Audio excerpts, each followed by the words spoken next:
থাকি সে কিভাবে পারলো আমার আম্মুকে নিতে আমাদেরকে রাখি। প্রেম মানে না কোনো বাধা, মানে না সম্পর্কের জটিল হিসাব, কিন্তু সেই প্রেম যদি রেখে যায় তিনটি অবুঝ শিশু, ভেঙে দেয় একটি সাজানো সংসার, আর জন্ম নেয় একের পর এক প্রশ্নের, তখন সেটি শুধু প্রেমের গল্প থাকে না, হয়ে ওঠে আলোচিত এক ঘটনা।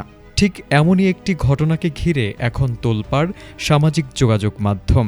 নোয়াখালীর চাটখিলে ৩ সন্তানকে রেখে মসজিদের ইমামের সঙ্গে পালিয়ে যাওয়ার অভিযোগ উঠেছে প্রবাসীর স্ত্রীর বিরুদ্ধে। স্বামী প্রবাসে থাকায় ওই নারী ৩ সন্তানকে নিয়ে বাবার বাড়িতে বসবাস করছিলেন। সে সময় স্থানীয় একটি মসজিদের ইমামের সঙ্গে তার পরিচয় হয় এবং পরে তাদের মধ্যে প্রেমের সম্পর্ক গড়ে ওঠে বলে দাবি করা হয়েছে। এরপর গত ২৭ জুন ৩ সন্তানকে বাড়িতে রেখে তিনি ওই ইমামের সঙ্গে পালিয়ে যান।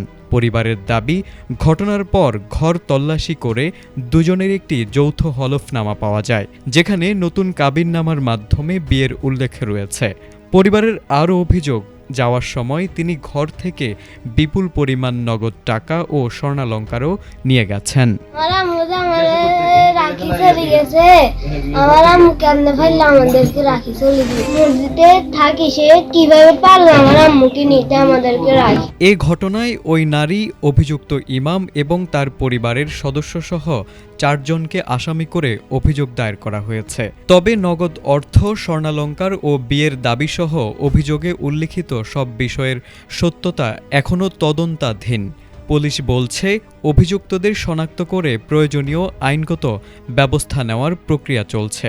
তদন্ত শেষ হলেই প্রকৃত ঘটনা সামনে আসবে।